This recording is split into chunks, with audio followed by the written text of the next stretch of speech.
Keith Haring, a household name. Keith Haring died some 30 years ago after his untimely death from AIDS at the age of 31. Haring rose to prominence in the early 1980s with graffiti drawings made in subways and sidewalks of New York City.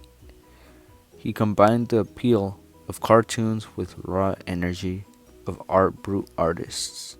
Keith Haring, a household name, continued.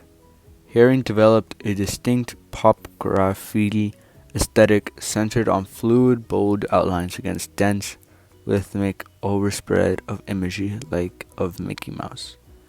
The image at the side is a depiction of Andy Warhol, drawn by Haring. Keith Haring, a household name, continued.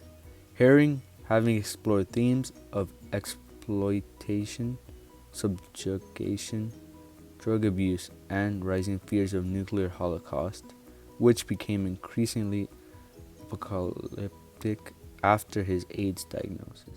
Haring, a leading figure.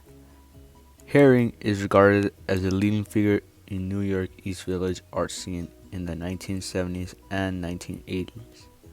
He played an integral part in redefining what art was for his generation. He blurred the lines between traditional fine art and what was considered vandalism at the time. Haring, a leading figure, continued. But like most great artists, he was far ahead of his time.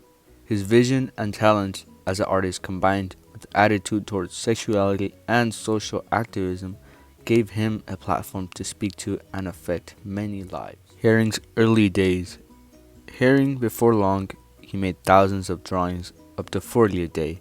Although people generally felt positive towards Haring subway drawings, the NYPD ticketed and arrested him multiple times for vandalism.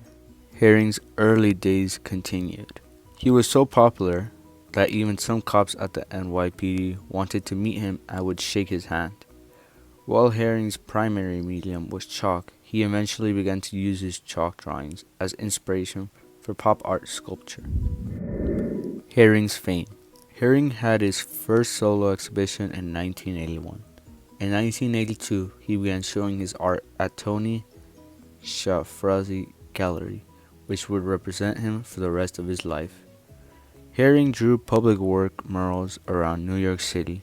He also painted around the world at children's hospitals, charities, churches, and orphanages. Haring's inspiration. Keith Haring, the city's nightlife, with all its joie de vivre, its shuddering, entwined bodies, and explosions of color, was where Keith Haring's found his inspiration.